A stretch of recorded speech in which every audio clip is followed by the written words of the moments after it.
Hello dear student, कैसे हो आप सब। आई होप कि यू ऑल आर फाइन।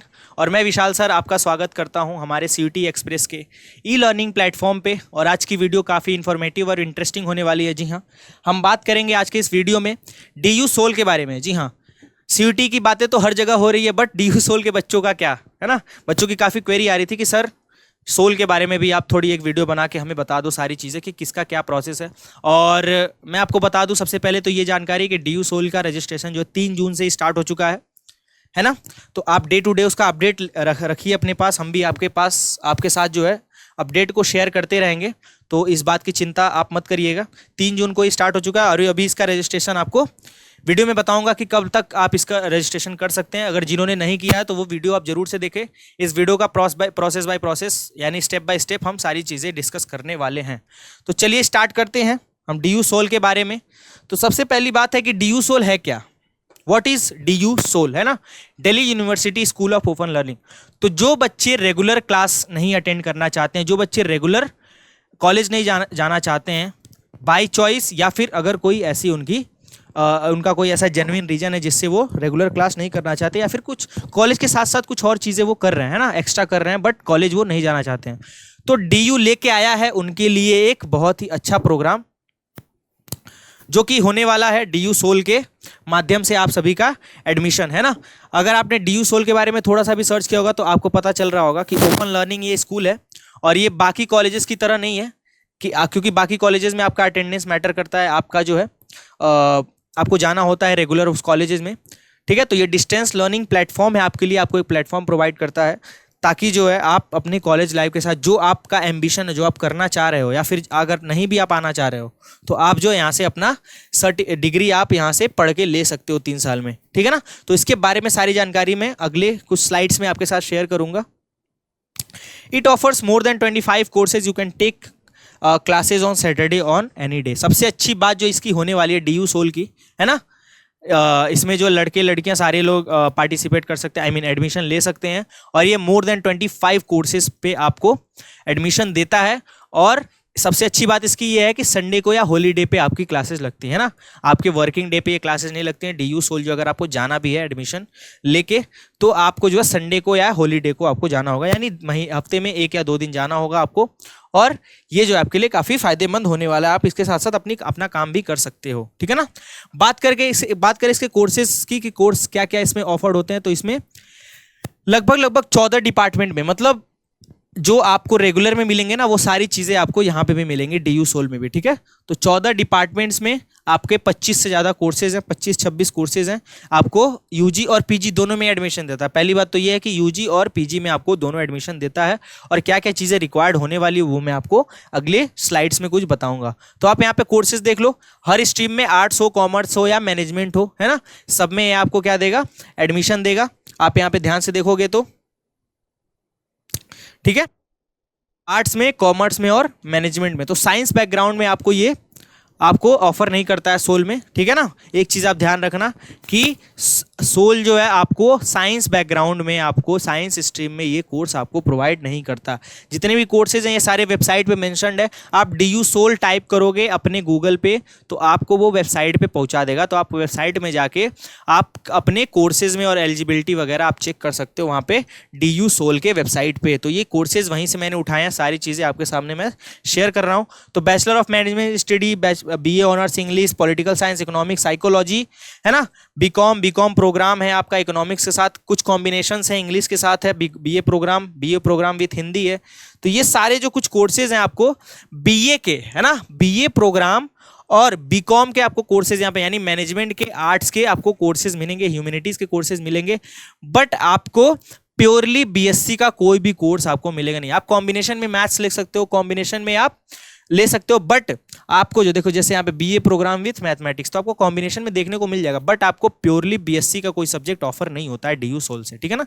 क्यों? क्योंकि उसमें क्या हो सकता है, इसके 2 कारण है। एक तो उसमें आपको अटेंडेंस मैटर करता है, दूसरा ये कि लैब्स वगैरह होती है ना, तो आपको प्रैक्टिकल्स वगैरह भी करना होगा। अगर आपको बायो का कुछ प्रैक्टिकल करना होगा तो आप घर पे तो करोगे नहीं, या केमिस्ट्री में कोई प्रैक्टिकल करना होगा तो आप घर पे करोगे, आपको लैब की जरूरत पड़ेगी। तो ये आपको डिस्टेंस से नहीं करा सकता, तो then it not offering the BSc courses, okay. तो आप देख सकते हो सारे कोर्सेज को मैंने लिस्ट कर दिया है, ठीक है। इस स्लाइड में, पहले वाली स्लाइड में भी आप देख सकते हो कि जितने कोर्सेज आपको यहाँ से लेके यहाँ तक हैं, ठीक है। और यहाँ पे भी आप कोर्सेज देख सकते हो क्या क्या कोर्सेज ये ऑफर करता है DU सोल, ठीक है। और यहाँ पे भी आप कोर्सेज का कॉम्बिनेशन देख सकते हो क्या क्या चीज़ें हैं। और आप बात करें पोस्ट ग्रेजुएट में बात करें तो 8 कोर्सेज हैं यहाँ पे। मास्टर इन बिजनेस एडमिनिस्ट्रेशन यानी MBA, BLIC bachelor of library and information science. जी हाँ, अगर आपको लाइब्रेरी का कोर्स करना है तो आप यहाँ से कर सकते हो, DU सोल से घर बैठे बैठे आप कर सकते हो, या एक दिन आपको कॉलेज आना पड़ेगा उसमें आप कर सकते हो। Master in library and information science, तो ये आप कर सकते हो। MA Hindi, Sanskrit, history, political science और MCOM, ये 5 कोर्सेज जो हैं एक्स्ट्रा, यानी 5 3 8 जो है मास्टर्स के कोर्स भी आप कर सकते हो यहाँ से DU सोल से, ठीक है। अच्छा, बात करें इसकी एलिजिबिलिटी क्राइटेरिया के लिए कि आप जो है आप कब एलिजिबल होगे इसके लिए, तो unlike DU this school of open learning does not accept CUET scores, है ना, फॉर एडमिशन। तो अगर आप CUET दे रहे हो तो उससे आपको कोई फर्क नहीं पड़ना है, यह CUET स्कोर नहीं लेता है, ये प्रॉपरली और प्योरली बेस्ड है आपके मेरिट पर। यानी आपके 12th में 10th में कितने मार्क्स आए हैं उसके बेसिस पे, यानी 12th में आपके कितने मार्क्स आपने स्कोर करे हैं उसके बेसिस पे आपकी कट ऑफ जारी होती है। परसेंटेज अगर आपका मीट हुआ, परसेंटेज आपका अगर कट ऑफ से हाई रहा, ऊपर रहा, तो आप जो एडमिशन ले सकते हो, ठीक है ना। आप सोचो कि सर क्या मैंने CUET दिया तो क्या मैं ले सकता हूं? नहीं, नहीं ले सकते हो। CUET स्कोर यहाँ पे जरूरी ही नहीं है, यहाँ पे नहीं है। बट CUET DU UG जो है आपको इंटायरली मेरिट बेस्ड है, बट अगर आप PG में एडमिशन ले रहे हो तो आपको मेरिट और एंट्रेंस बेस्ड दोनों टेस्ट होंगी। अच्छा, इसका मतलब क्या है कि मेरिट एंड एंट्रेंस बेस्ड, ठीक है ना। मेरिट और एंट्रेंस बेस्ड का मतलब क्या है, इसमें दोनों क्या चीज़ है। देखो, कुछ कोर्सेज ऐसे हैं जो मेरिट के ऊपर तो हो जाएंगे, बट कुछ कोर्सेज ऐसे हैं जिनमें एंट्रेंस की जरूरत पड़ेगी, है ना। समझ में आया? तो कुछ कोर्सेज में आपको एंट्रेंस देना पड़ेगा, कुछ कोर्सेज में आपका मेरिट से हो जाएगा, ठीक है। तो मोस्ट प्रोबेबली आर्ट्स वाले कोर्सेज में आपका हो जाएगा, और मैनेजमेंट के कोर्सेज में भी आपको एंट्रेंस देना पड़े, क्योंकि सीट कम होगी वहाँ पे, है ना। और टेक्निकल कोर्स है, थोड़ा सा मैनेजमेंट कोर्स है, तो आपको एंट्रेंस देना पड़ सकता है। तो PG वाले बच्चे ध्यान रखो कि आपको मेरिट और एंट्रेंस दोनों पे ध्यान देना होगा। बट UG के लिए ऐसा कोई प्रावधान नहीं है, कोई प्रोविजन नहीं है। आपको जो है सिर्फ आपका 12th का 10th का मार्कशीट लगेगा और ये सारी चीज़ों में आपका एडमिशन हो जाएगा, और इसी के बेसिस पे कट ऑफ और मार्क्स आएंगे और आपको उससे मैच करना होगा। अगर आपका पार स्कोर है तो आप जो एडमिशन ले सकते हो। चलिए, एलिजिबिलिटी क्राइटेरिया की बात कर रहे हैं तो इसमें जो है, अच्छा, अब इसका कॉम्बिनेशन किस तरीके से बनेगा, यानी आप कैसे डिसाइड करोगे, या DU कैसे डिसाइड करता है कि आपका कॉम्बिनेशन क्या होना चाहिए, यानी 12th में आपका कौन कौन सा सब्जेक्ट इंपॉर्टेंट है और लैंग्वेज क्या क्या है जिसके बेसिस पे आपका कट ऑफ बनेगा, यानी आपकी मेरिट लिस्ट किस हिसाब से तैयार होती है, वो चीज़ हम यहाँ पे डिस्कस कर रहे हैं कि आपका मेरिट लिस्ट है ना, मतलब आपके 12th के मेरिट पे बेस्ड है, तो ये मेरिट लिस्ट किस तरीके से तैयार होती है। तो आप जाके जब वेबसाइट पे देखोगे तो आपको मिलेगा यहाँ पे लैंग्वेज का सेक्शन, देखो लैंग्वेज का सेक्शन मिलेगा, और यहाँ पे लिस्ट B1 और लिस्ट B2 मिलेगा। अच्छा, इसका मतलब क्या है सर, इसमें बच्चों का ज्यादा कंफ्यूजन, मतलब मेरिट आपकी किस बेसिस पे तैयार होगी, आपको एक लैंग्वेज सब्जेक्ट सेलेक्ट करना पड़ेगा, यानी आप जो भी अपलोड करोगे तो उसमें एक लैंग्वेज होना जरूरी है, और आपके 3 सब्जेक्ट होना, 3 जो कोर सब्जेक्ट है ना, आपके बेस्ट कोर सब्जेक्ट, उनका नंबर मार्क किया जाएगा आपके किसके हिसाब से, आपके सारे सब्जेक्ट के हिसाब से। आप किस में एडमिशन ले रहे हो, जैसे मान लो कि अगर आपको जो है BA पॉलिटिकल साइंस में एडमिशन लेना हो, BA पॉलिटिकल में आपको एडमिशन लेना हो, तो मे बी आपको सबसे पहले तो इंग्लिश या हिंदी, है ना, अगर आप सारे बच्चे मतलब मेजोरिटी होती है तो इंग्लिश पढ़ के आते हैं तो हिंदी, और बाकी जो रीजनल लैंग्वेज पढ़ के आएंगे तो वो अपना रीजनल लैंग्वेज डालेंगे, ठीक है ना। तो एक लैंग्वेज आपको चाहिए, प्लस आप B1 और B2 मिला के 3 सब्जेक्ट्स चाहिए, है ना।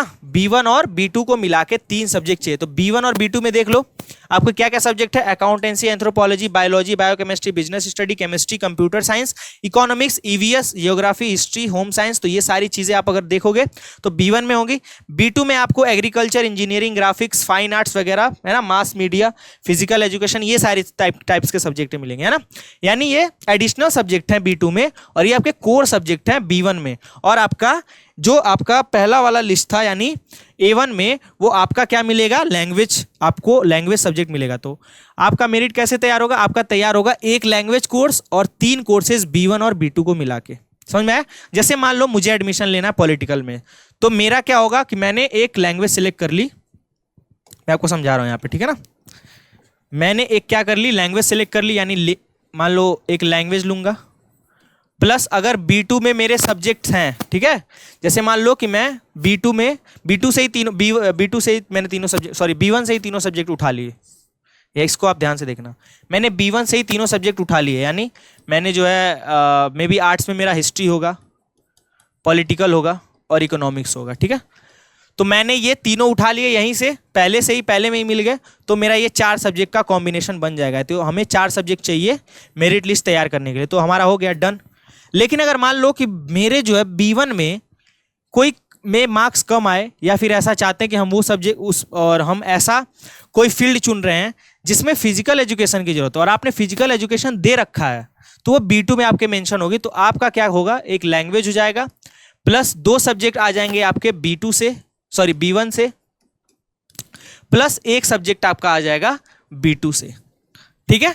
तो ये कॉम्बिनेशन रहने वाला है, मिनिमम आपको 4 सब्जेक्ट का कॉम्बिनेशन चाहिए DU सोल में, ठीक है ना। तो मैंने वही बोला B1 प्लस B2 मिला के आपके 3 सब्जेक्ट होने चाहिए। मेरिट लिस्ट जो जिसके बेसिस पे तैयार होगा, जो आप कोर्स चुन रहे हो उसी के हिसाब से मेरिट लिस्ट तैयार होगा, वो आप ध्यान दे देना कि कौन सा कोर्स आप ले रहे हो। और वेबसाइट पे सारे सब्जेक्ट का कॉम्बिनेशन आपको दे रखा है कि अगर आप पॉलिटिकल साइंस चूज कर रहे हो तो कौन सा कॉम्बिनेशन बनेगा, हिस्ट्री चूज कर रहे हो तो कौन सा कॉम्बिनेशन बनेगा, अगर बीकॉम चूज कर रहे हो तो कौन सा कॉम्बिनेशन बनेगा। ये सारी चीजों का कॉम्बिनेशन आपको वेबसाइट पे मिल जाएगा। मैंने वो सारी चीजें यहाँ पे नहीं डाली है क्योंकि बहुत लंबी लिस्ट है, ठीक है ना। मैंने आपको समझा दिया कि किस तरीके से आपका कॉम्बिनेशन बनेगा, ठीक है। चलिए आगे चलते हैं। देखो यहाँ पे मैंने बल्कि यहाँ पे दे तो रखा है ना, मैंने यहाँ पे डाल दिया, ठीक है ना। जैसे देखो आपने बिजनेस एडमिनिस्ट्रेशन आपने लेना हो, अगर आप बैचलर ऑफ बिजनेस यानी BBA में अगर आप लेना चाह रहे हो तो आपको देखो क्या क्या चाहिए, एक लैंग्वेज में से चाहिए, प्लस एक मैथमेटिक्स या अप्लाइड मैथमेटिक्स चाहिए, ठीक है। और आपका जो सबसे जो क्वालिफाइंग होना चाहिए, ये चीज़ तो मैं आपको बताना भूल गया कि जो क्वालिफाइंग मार्क्स होने चाहिए वो 12th में आपके कम से कम 45% होने चाहिए। अगर आप BBA में एडमिशन चाह रहे हो तो कम से कम 45%, और ST SC और बाकी रिजर्व कैटेगरी के लिए पास्ड होने चाहिए, और OBC के लिए 40.5%, यानी अनरिजर्व के लिए कितना परसेंट चाहिए, 45% चाहिए। लगभग सारे सब्जेक्ट्स में यही है ना, अनरिजर्व के लिए 45%। अगर 12th में आपके 45 है तभी आप DU में ले पाओगे सोल में एडमिशन। और अगर आप SC ST से बिलोंग करते हो या PWD से हो तो आप केवल पास होने चाहिए, यानी 33% प्लस नंबर होने चाहिए, ठीक है। और अगर आप OBC से हो तो आपको 40% पे मिल जाए, यानी 40.5%, यानी लगभग 41% मान के चलो, ठीक है ना। तो ये चीज़ पे आपका ये कॉम्बिनेशन बनेगा। देखो पॉलिटिकल साइंस, मान लो मुझे B ऑनर्स पॉलिटिकल साइंस लेना था, तो एक लैंग्वेज से सेलेक्ट कर लिया मैंने, 2 सब्जेक्ट B1 से ले लिया, और B2 से या B1 से कोई एक सब्जेक्ट ले लिया, यानी तीनों प्योरली आप B1 से ले लो, या B1 से कंसिडर्ड होगा, या तो B2 से कंसिडर होगा और B1 से 2 कंसिडर्ड होगा। तो इस तरीके से आपको रहने वाला, इस तरीके से आपका रहने वाला कि कॉम्बिनेशन किस तरीके से बनेगा और आपका मेरिट लिस्ट कैसे तैयार होगी, ठीक है ना। ये सारी चीजें आप एक बार वीडियो पॉज करके देख लेना, है ना, समझ में आ जाएगा आपको। उसके बाद बात करें फीस स्ट्रक्चर की, तो फीस स्ट्रक्चर क्या लेने वाला, तो DU सोल की, यानी DU के किसी भी, चाहे आप रेगुलर में रहो चाहे आप सोल में रहो, उसमें आपके जो फीस होते हैं वो बहुत ही कम लगते हैं। तो मैंने यहाँ पे मेंशन कर रखी है 8,000, मैंने जो रेंज है, ठीक है ना। वैसे आप वेबसाइट पे जाओगे तो आपको हर एक कोर्स का, जिस कोर्स में आप एडमिशन ले रहे हो उसका प्रॉपर कंपोजिट फीस आपको देखेगा, है ना, कि यूनिवर्सिटी फीस क्या है, आपका जो है अकोमोडेटी फीस क्या है, आपके मतलब और भी बहुत सारी फैसिलिटीज़ प्रोवाइड करते हैं, तो उन सारे फीस को जोड़ के क्या फीस रहने वाली है। तो हर एक कोर्स का बाकायदे आपको डिटेल्ड वाइज फीस स्ट्रक्चर दे रखा है, तो आप जाके देख लेना। मैं रेंज बता रहा हूँ कि सारे कोर्सेज का रेंज जो है 8,000 से लेके 19,000 के बीच में रहने वाला है, ठीक है ना, ठीक है।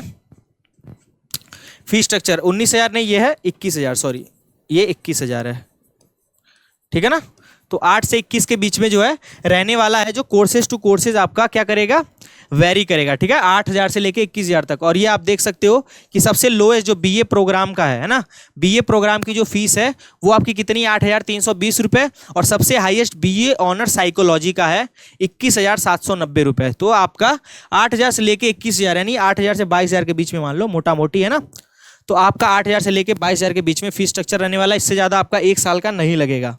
उसके बाद बात करें डॉक्यूमेंट क्या क्या चाहिए, इसमें आपको डॉक्यूमेंट क्या क्या रिक्वायर्ड है, तो क्लास 10th की मार्कशीट, सबसे पहली चीज़ क्लास 10th की मार्कशीट चाहिए, जी हाँ। उसके बाद क्लास 12th की मार्कशीट चाहिए आपको, क्लास 12th की मार्कशीट आपकी लगेगी। ये सारी चीज़ें आप ध्यान से रख लो, आप जो वीडियो पॉज करके स्क्रीनशॉट ले लो, आपको ये चीज़ें चाहिए, ठीक है।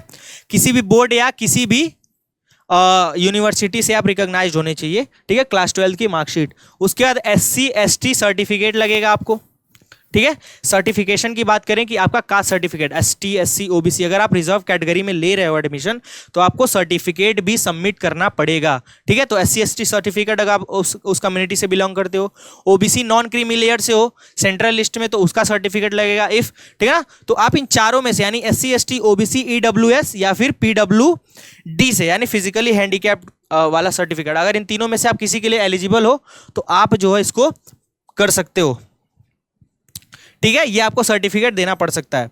उसके बाद क्या है, proof of residence in NCT of Delhi, है ना, ठीक है। अच्छा, DU सोल की बात करें, ठीक है, तो ये जो है आपका जो भी प्रूफ ऑफ रेसिडेंस है, ठीक है ना, दिल्ली में रह रहे हो तो आपको यहाँ पे उसका प्रूफ देना पड़ेगा, है ना। ये सारी चीजें आपका प्रूफ, ये आपको प्रूफ देना पड़ेगा कि आप दिल्ली में कहाँ रह रहे हो, तो आपके प्रूफ ऑफ रेजिडेंस आपको देना पड़ेगा वहाँ पे, चाहे आधार कार्ड ले लो या फिर कोई राशन कार्ड ले लो, यहाँ पे मेंशन कर रखा है, ठीक है ना। और एक चाहिए और बाकी चाहिए आपका पासपोर्ट साइज फोटो, है ना, आपका पासपोर्ट साइज फोटो 2 या 3 जो भी लगेंगे, ठीक है। और इसके बाद आपका साइन और फिर आपका डन। चलिए, बात हो गई इसकी, तो अब बात करते हैं हम लास्ट डेट टू अप्लाई, ठीक है। तो मैंने जैसा कि आपको शुरू में ही बताया कि 3 जून जो है इसका रजिस्ट्रेशन डेट स्टार्ट हो चुका है, 3 जून से ही, ठीक है ना।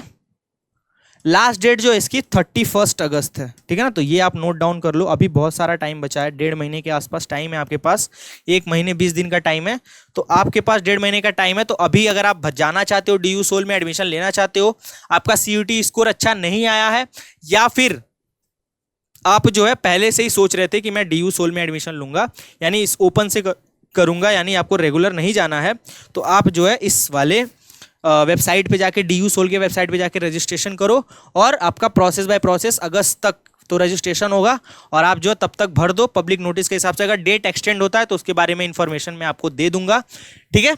तो ये सारा तरीका था, ये सारी चीजें थी जो DU सोल के रिगार्डिंग आपको मैंने बताई, ठीक है ना।